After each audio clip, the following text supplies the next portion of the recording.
It's time to get ready for the Buffalo Bills Week 12 opponent, the challenges they present, and what the Bills need to do to deal with them today on Locked On Bills. You are Locked On Bills, your daily Buffalo Bills podcast.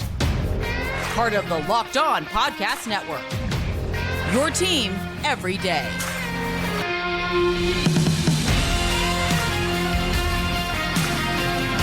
What's up, Bills Mafia? It's Joe Marino, author of Go Bills and Buffalo's Run, also the co-host of the Locked On NFL Scouting podcast, and I'm your host of Locked On Bills. I want to thank you for making Locked On Bills your first listen every day, and a big welcome and shout out to our everydayers. You know who you are. Those of you who never miss a single episode, I appreciate y'all being here very, very much. I'd also like to invite you to subscribe or follow for free on YouTube or wherever you listen to podcasts. We're part of the Locked On Podcast Network, your team every day.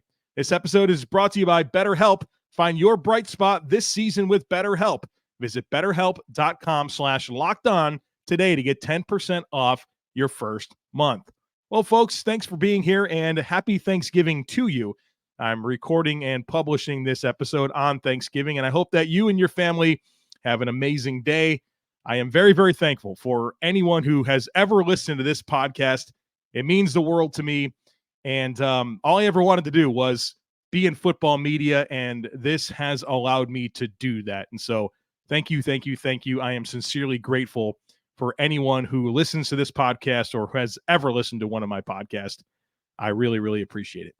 All right, let's talk about this football game. The Bills have a big one in Week 12, very challenging contest, and one that is going to tell us a lot about the Bills and kind of what they're capable of doing down the stretch in 2023. So let's get into it. The Bills are on the road in Week 12 to face the Philadelphia Eagles. The game will be played on Sunday, November 26th at 4:25 p.m. Eastern Time at Lincoln Financial Field in Philadelphia, Pennsylvania. The game will be broadcasted on CBS. The Bills get the A-team from CBS once again, Jim Nantz on the play-by-play, Tony Romo, the game analyst, and Tracy Wolfson is the sideline reporter. This will be the 15th all-time meeting between the Bills and Eagles. The Bills are 6-8 all-time against Philadelphia, and the Bills have lost two of the last two against Philly and four of the last five against Philly. So the recent history has not been kind to the Bills against Philadelphia. The last time they played was back in 2019, a 31-13 Eagles win in Buffalo. If you guys remember that game, Philly ran for 218 yards against the Bills. The Bills enter this game 6-5 as the 8th seed in the AFC playoff standings. The Eagles are 9-1, currently the number 1 seed in the NFC. They've defeated the Patriots, Vikings, Bucks, Commanders twice, Rams, Dolphins, Cowboys, and Chiefs, and their only loss came against the Jets of all teams, right? Go figure. Head coach of this team, Nick Sirianni, 42 years old. He's in his third season as the Eagles head coach. In his first year, 2021, they went 9-8. Last year, his second season, they went 14-3, and of course, were the NFC's representative in the Super Bowl.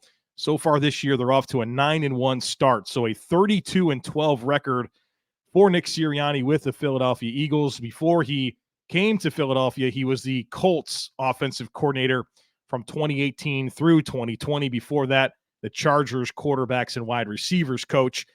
Nick Sirianni, a native of Western New York.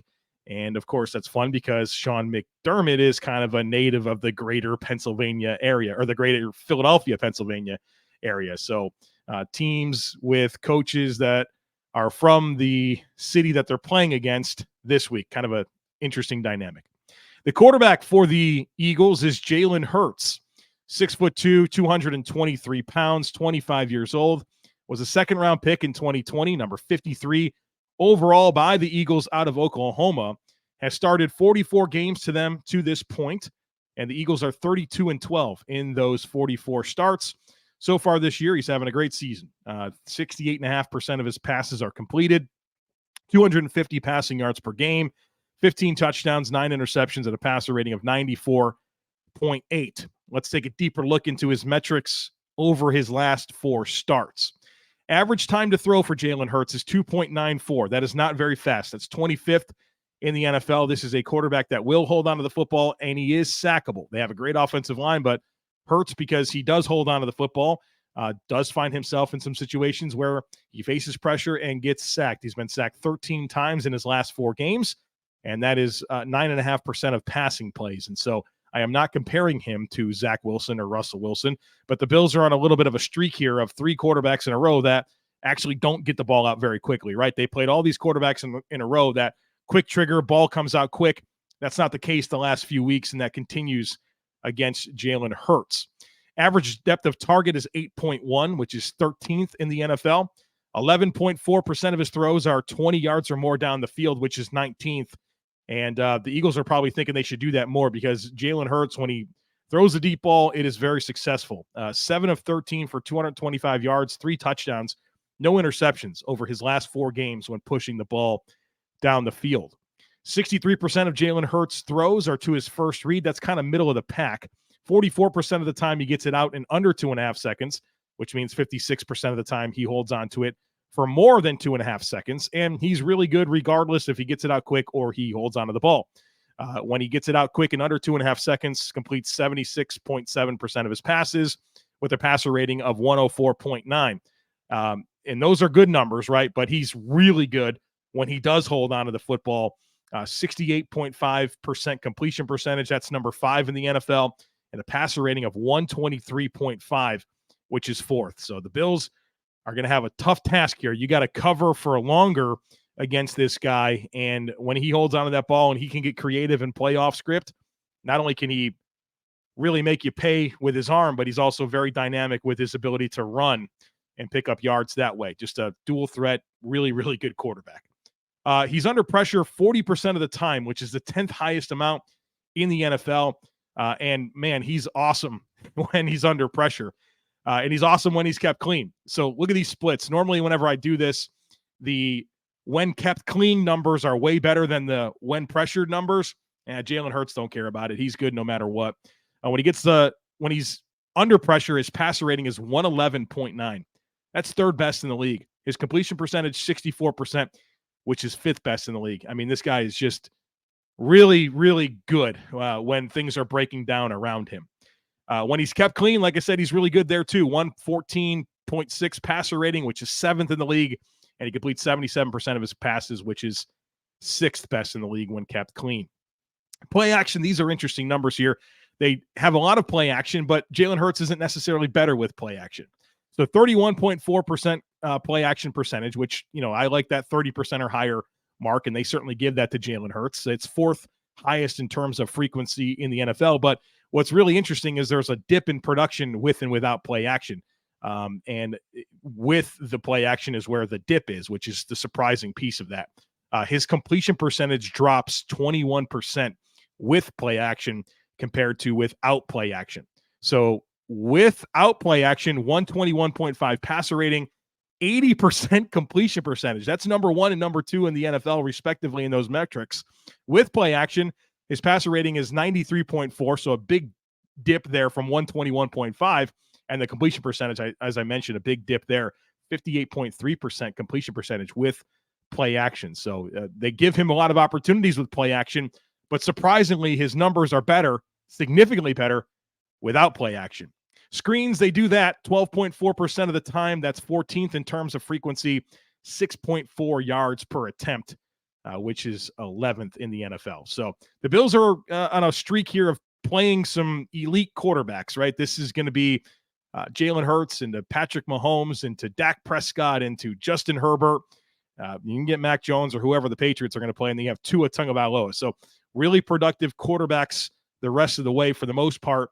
And Jalen Hurts presents a lot of challenges with his mobility, with his ability to throw the ball down the field, with his ability to win outside of structure and extend plays, his ability to win under pressure. This is a superstar quarterback and a big test for the Buffalo Bills defense, who is coming off of a really good performance against the Jets. But obviously, the dynamics between the Jets and the Eagles could not be more different. All right, we're going to talk more about this Eagles offense here in just a moment. But look, score early this season, this NFL season with FanDuel, America's #1 sportsbook. Right now, they got a great deal. New customers can get $150 in bonus bets with any winning $5 money line bet. So that's $150 if your team wins. So if you've been thinking about joining FanDuel, there's no better time to get in on the action. The app is super easy to use, and there's a wide range of betting options, including spreads, player props, over-unders, and more. I really love the player props. Love to get in there and see what they're projecting statistically for certain players and go over or under on those. That's where I've seemed to be having a lot of success this year on FanDuel. So visit FanDuel.com/lockedon and kick off this NFL season. FanDuel, official partner of the NFL. The offensive coordinator for the Philadelphia Eagles is Brian Johnson. Little note here on these coordinators. Both the offensive and defensive coordinators are new this year for Philadelphia. Both Shane Steichen and Jonathan Gannon, their coordinators from last year's Super Bowl team, are now head coaches in the NFL. So they've had an adjustment on both sides of the football at coordinator, and both of these guys are play callers. So Nick Sirianni, offensive-minded head coach, but Brian Johnson is the one that calls the plays for the Eagles offense. He's 36 years old. It's his first season with the Eagles as their offensive coordinator. Did spend the previous 2 seasons on staff as the quarterback's coach. And then before that, he was like a college position coach and offensive coordinator with Florida and Utah, if I'm not mistaken. Let's get into some of the metrics of this Philly offense. 27 points per game. That's 5th in the NFL. They average 6.6 yards per pass. That's 9th best. 4 yards per rush, which is 21st. They turn it over 13.3% of drives, which is 13th. They score on 45.7% of drives, which is 2nd. Very good on third downs, 48.2% on third downs. That's best in the league. And they're 59% scoring touchdowns in the red zone, which is 9th. So metrically, very good. Pretty much top 10 in all of these different categories. Their personnel, really good as well. So we talked about Jalen Hurts, top-tier NFL quarterback. At wide receiver, he's got a great pair, arguably the best pair in the league, certainly like top 3 for sure. A.J. Brown and Devonta Smith, very, very different players.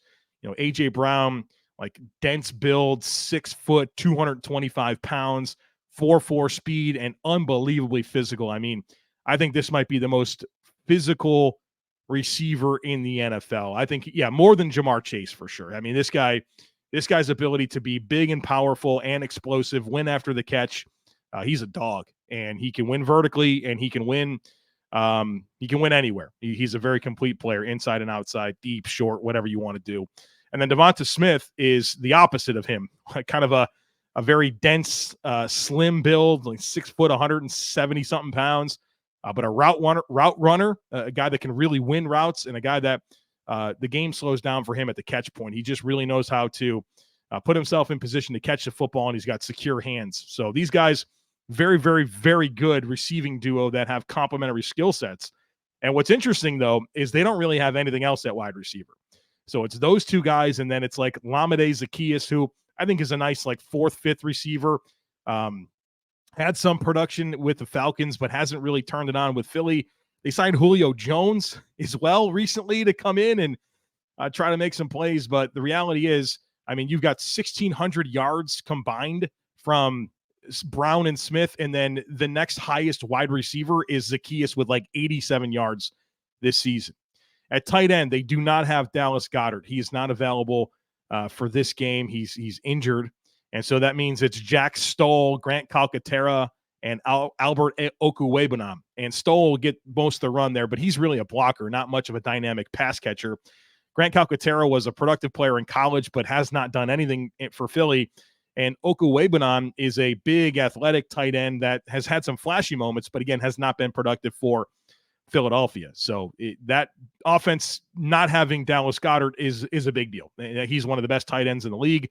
And I think he really kind of brings it together with what they can get out of their running backs throwing the ball to them. Of course, these 2 great receivers, and then you have that middle of the field guy in Goddard, but they don't have him. So that's an advantage for the Bills. At running back, this has become the DeAndre Swift show. They traded for him, came over from the Lions, and he's looked a lot more like the player a lot of the people expected him to be coming out of Georgia in Philadelphia behind a really good offensive line. He's having a productive season. And then Kenneth Gainwell is their number 2 back, kind of a Swiss Army knife type player, catch the ball, physical runner, not a volume guy, but, you know, as an X factor type guy, I think he can help them. And then like their next running back is Boston Scott, who's Just a squatty build type guy that has his moments of production, but has not been a volume guy for them as well. So when it comes to this running back room, 147 rushes this year for DeAndre Swift. And then it's Kenneth Gainwell with 55 in terms of the running distribution. You have to keep in mind that Jalen Hurts has 100 carries already through 10 games. So that's a big layer that you have to account for against Philly is Jalen Hurts, not only what he can do as a passer, but a very good runner as well. Of course, we all know about the tush push. So that's going to be part of the deal here. But he's a good runner outside of that as well. When it comes to their targets in the passing game, 96 for A.J. Brown, 68 for Devonta Smith, and then 52 to Dallas Goedert. He's not around. 38 for DeAndre Swift, 19 for Kenneth Gainwell. So this really is for them about throwing the ball to Brown and Smith, and then they really don't have a lot of other options that have been productive for them catching the football. Of course, they have their running game, which matters a ton. But it's sometimes we talk about these offenses that the Bills are going to face, and you get through all their playmakers, and you can really see that they spread the ball around to a lot of different guys. Not really the case here with Philadelphia. Now, Devonta Smith and A.J. Brown are good players, right? You would love to have them as high-volume pieces of your offense, but I think without Dallas Goedert as that third guy, it's a different look and feel a little bit for this offense. Their offensive line is unbelievable, probably the best in the game. Their tackles, Jordan Mailata and Lane Johnson, those guys are both like some of the best players at their position in the NFL, long, athletic, physical, do-everything type blockers at left and right tackle. And then their interior is really good as well. Jason Kelce, their center, still performing at an extremely high level, one of the best three centers in the game. Their left guard is Landon Dickerson, young player out of Alabama that is a mauler in the run game that has very quickly become an impact starter for them.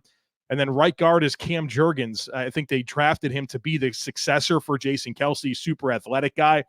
But right now he's holding down the right guard spot and doing a good job. I think you can see he missed a few games, and their O-line wasn't quite the same without him in the lineup, and he's back. And, the offensive line seems kind of back as well. So good players left to right and some real stars. I think 4 out of 5 here are like star offensive linemen in Mailata, Dickerson, Kelce, and Johnson. So the Bills D-line, you got to show up in this game, and you got to do it against some really good offensive linemen. So what are my keys for the Bills defense against the Eagles offense? Try to boil this down to 3 things. Number 1 is, can you make them lean on ancillary weapons in the passing game? We talked about this, right? The ball goes to Brown and Smith. Can you force them to play the game another way? Can you really dedicate significant attention to those players and say, hey, we know Jalen Hurts is a star quarterback. He can push the ball down the field. He can win in a variety of ways, but can you do it throwing the ball to Lamade Zaccheaus and Julio Jones and Jack Stahl and trying to get the running backs going? I mean, easier said than done, but I would try to make them win another way throwing the football if I could. And I'm sure, Brown and Smith are going to have their moments, but if you can force Jalen Hurts to try to rely on other targets, I think that's going to give you a good chance. Number 2, I have written down, put your big boy pants on. I mean, this team is physical. They come after you. The offensive line can create displacement and move bodies out of the way. There are times where you watch Philadelphia and their offensive line simply takes over. And, DeAndre Swift will look like he's, Barry Sanders back there. And he's not a bad running back. I'm not saying that, but, I'm just trying to say that it won't matter who's running the ball, that these guys can create displacement and really take your soul as an offensive line with how they can run the football. They have the tush push, right? Like, you got to be able to rush the passer and beat these guys. So your defensive line better put their big boy pants on and be ready to go to work. It's a big challenge. And if you're going to have success shutting this offense down or limiting this offense, it's going to be because your defensive line can make some plays and not lose the war, right? I mean, there's going to be some moments where they're going to win the battle, but not lose the war overall. Big assignment for your D-line. And number 3 is Jalen Hurts' mobility. I think this is a layer that you have to account for. And the Bills have faced a few mobile quarterbacks this year, most recently Russell Wilson. Not necessarily that Russell Wilson is a high-volume runner, but the way that he will hold onto the football, play outside of structure, you got to be ready for that. But a way more dynamic version of that, quite honestly, in Jalen Hurts. So just that layer of his mobility, contain rush, Von Miller, you can't just be flying up the field and getting 15 yards up the field, and that's going to kill you. Jalen Hurts will absolutely kill you. I mean, I probably have Von Miller inactive for this game and lean more on Epinesa and Shaq Lawson. I think Miller will be a liability out there if he winds up playing. So I think there's a lot of things that you can get into, but I think at a high level, can you make them lean on A.J. Brown and Devonta Smith in the passing game? Can you win up front with your D-line against a great offensive line and be ready for all the different ways that Jalen Hurts can create offense for them, and have a plan? Have a plan. This show is sponsored by BetterHelp. This time of year can be challenging for some people, and it's natural to feel some sadness or even some anxiety about it. But adding something new and positive to your life can counteract some of those feelings. Therapy can be a bright spot amid all the stress and change, something to look forward to make you feel grounded and to give you the tools necessary to manage everything that's going on. It's helpful for learning positive coping skills and how to set boundaries, and empowers you to be the best version of yourself. It isn't just for those who have experienced major trauma. So you've been thinking about starting therapy, give BetterHelp a try. It's entirely online, designed to be convenient, flexible, and suited to your schedule.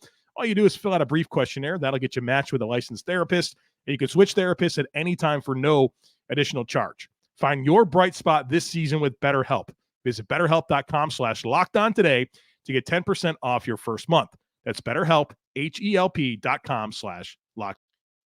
The defensive coordinator for the Philadelphia Eagles is Shawn Desai, 40 years old. It's his first season as the Eagles defensive coordinator, was in Seattle last year. And then before that, had a long stretch of time with Vic Fangio. So Desai is kind of known as a Fangio disciple. Dolphins' current defensive coordinator, previously the Broncos, the Bears, right? Fangio's had quite the decorated career as a defensive mind in the NFL, and one of his disciples is Shawn Desai. So that style of defense is what you'll see. Metrically, they've been okay this year. 21 points per game.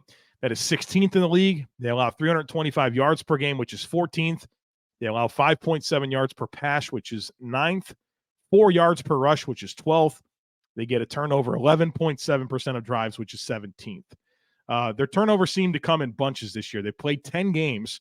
In 6 of them, they have 1 or fewer takeaways. And then they have a couple of, 4 games of multiple takeaways. Third down defense has not been good. They allow a conversion 43% of the time. That is 27th in the NFL. They've also not been a good red zone defense. 62.5% of the time, they allow a touchdown to the red zone. That is 25th. They don't blitz that often. 22% blitz rate. That's 7th lowest in the league. But they get a lot of pressure. 5th best pressure rate at 27%. They're not turning a lot of pressures into sacks, though. Their sack rate is only 7.1%, which is 17th. So not a lot of blitzing, a lot of pressure, not necessarily a ton of sacks, poor on third down, poor in the red zone, and just kind of mediocre overall. And I think there's a bit of a shift with their personnel on defense in some spots. Coaching switch, it's a very capable unit. They have some dynamic talent, but I think there's room for this defense to play better than they have. Let's talk about their personnel. There's a lot of good in some spots here that I think you could take advantage of. Off the edge, Josh Sweat, Hassan Reddick. Those are dudes. Hassan Reddick has been unbelievably productive throughout the last several years of his career, especially last year for the Eagles. I thought he had a case for Defensive Player of the Year last year. Tackles for loss, sacks, pressure. He is speedy. He is bursty. He is bendy. And that's a big assignment for the Bills' offensive tackles, in addition to Josh Sweat, who's a little bigger, but all the length and burst and speed to power conversion you could ask for in an edge. I mean, that's a toolsy dude, emerging as one of the best edge rushers in the league. So Josh Sweat and Hassan Reddick, that's their lead guys. And then Brandon Graham, long-term veteran there. He's their third guy that will play a reasonable amount of snaps and kind of in that reduced role. They still get good production out of him. And I think after him, it'll probably be Nolan Smith, one of their first-round picks from this past year. Has not really made much of an impact, but a very explosive athlete as well. And they might be able to get creative with how they deploy him against the Bills. But this is really about Sweat and Reddick off the edge. On the interior, they got dudes there as well. Fletcher Cox, long-term veteran there. He's not Fletcher Cox of 3 to 5 years ago, but he's still good. Again, kind of like Brandon Graham. Cox still starts, but a little bit lower volume, and they still get a lot of production out of him. And then they got these 2 young first-rounders, Jordan Davis and Jalen Carter. Jordan Davis, huge, right? Like 350 pounds, super, super athletic, not a high volume snap guy consistently, but he's a big body that, has his moments. I don't think he's a super consistent snap to snap player, but he can reach into his bag of athleticism and size and power and create some problems. And then they have an emerging star in Jalen Carter. I think he was the best prospect in this year's draft. Eagles were fortunate. There was some red flags there in the evaluation, and they were able to get him in the top 10 courtesy of a trade, right? They had a trade that positioned them to have an additional first-round pick, and they were able to really capitalize on that. And Carter's unbelievable. And I think, when I look at this defense in general, that's the guy that gives me the biggest concern, especially with, some of the warts that we've seen from O'Cyrus Torrence over the last few weeks. It's a big assignment. He's very, very disruptive, has everything in his bag to be the best defensive tackle in the game here as he develops. Milton Williams, we'll see on him, has been a nice young player for them, undersized, but they get him in some good positions to be an attack-oriented player, and he's disruptive. He was concussed against Kansas City on Monday night, so I would think it's unlikely he'll be available on a short week to come out of concussion protocol. Linebacker, I think this is a weak spot for their team. Zach Cunningham and Nicholas Moreau are their running backs. Both have kind of bounced around over the last few years. I think they're just really ordinary guys that I think you can attack and give yourself a chance for success. I'd be really interested in challenging them in coverage, challenging the middle of the field. Those guys are very, very just ordinary type players that I think are kind of replacement level guys. At cornerback, Darius Slay, veteran, still performing at a high level. I think he's clearly their best corner.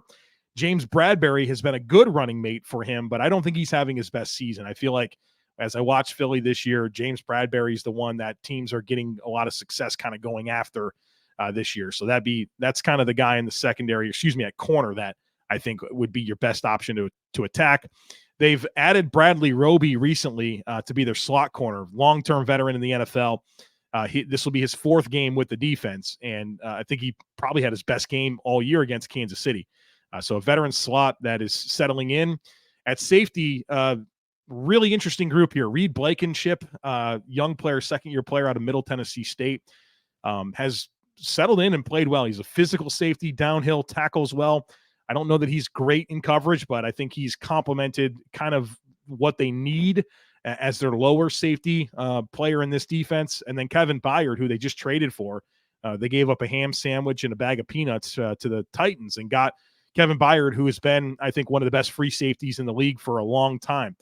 Ball skills are off the charts, but he tackles extremely well. That's an underrated component of Kevin Byard's game, is that he's not just a ball hawk. This guy tackles as well. So good complementary pair of safeties there in terms of what you get from Byard and Blankenship. So personnel-wise, I mean, a lot of talent here, a lot of talent. I think their linebackers can be had, and I think that James Bradbury can be had, and you certainly want to test guys like Reed Blankenship in coverage and Bradley Roby as he, has quickly come over and become a high-volume snap guy for them. So there's going to be some opportunities, but, that front, Slay, Byard, those guys are studs. So what are my keys for the Bills offense against this defense? Number one is go after the linebackers and James Bradbury for as much chances as you can get. James Cook or Ty Johnson or Dalton Kincaid or Khalil Shakir matched up against those guys, do it and go after it. I think you're going to have a great chance to win those matchups. Number two is your protection plan has to work. It's a little bit like the Denver defense. I think it's a better version of the Denver defense, but speedy edge rushers that can burst and bend, and then you have some dynamic interior players as well, but like way better versions of that with the Philadelphia Eagles. So you can help O'Cyrus Torrence, but you probably need to help Spencer Brown a little bit too. You gotta win the one-on-ones that you can win and help where you can help and have a good plan for protection because these guys can get after it. And number three, as always, take care of the football, right? Give yourself a chance. Don't give them the ball. They've been okay at taking away the football. And the Bills much better against the Jets in terms of taking care of the football, but it has to continue, right? You're the road underdogs against a great team, hostile environment. Don't give them extra possessions, right? Don't give them extra possessions and take away possessions from yourself. Can't have it. Got to play as clean of a game as you can offensively while still being aggressive. Real quick on special teams, one note that I think is fascinating is the Eagles are not very good on kick coverage. They're allowing 30 yards per kick return this year. So if you feel like you can have an explosive return, like I would try it, right? This isn't the game where I would necessarily automatically fair catch the ball. If Khalil Shakir catches the ball, I think he should try to return it. They're averaging 30 yards per return. Their kicker is Jake Elliott, 7th season, all with Philadelphia, 86% for his career. He's 18 of 20 this year. He's good from distance, excellent, solid kicker. Their punter is Braden Mann. He is not very good, below average punter. He's replacing Aaron Sipros, who I think lost the Eagles the Super Bowl with that crappy punt that it was a line drive to Kansas City that gave him a short field for the game-winning touchdown. Aaron Sipros has been a disaster for them. And a little surprised they weren't a little bit more intentional about upgrading there. But Braden Mann's the guy for the job right now. He's below average punter. Their kick returner, it's been a kick return by committee. Nobody on the team has more than 2 kick returns. Now, their punt returner is Britton Covey, who's very good, averaging 14.6 yards per return, 5'8", 170 pounds, quicker than fast, was really good for Utah. So he's not like a 4.3 guy. I think he's like a 4.5 guy, but his agilities and his short area quickness is really, really good. And he's been productive, whether it's with the Eagles or in college with Utah. I think he had 3 return touchdowns his last 2 years for Utah. So I'm probably not messing around with that guy. And that's a problem because Sam Martin's not been very consistent with his punts this year. So the line drives in the middle of the field, Sam can't have them this week at all. What you want to do is force fair catches or just don't punt, right? That'd be cool. Just don't punt the ball. That'd be helpful. So a tough assignment for the Buffalo Bills here in Week 12 on the road in Philadelphia. They're going to have to play good football, and they're going to have to meet the moment, and they're going to be stressed with, I think the Eagles have the best roster in football. So you're going to have to really meet the moment and have some matchups where you don't necessarily have a better player going up against them. And I think the Bills have been able to do that a lot of times in their time as a upper echelon team since 2020.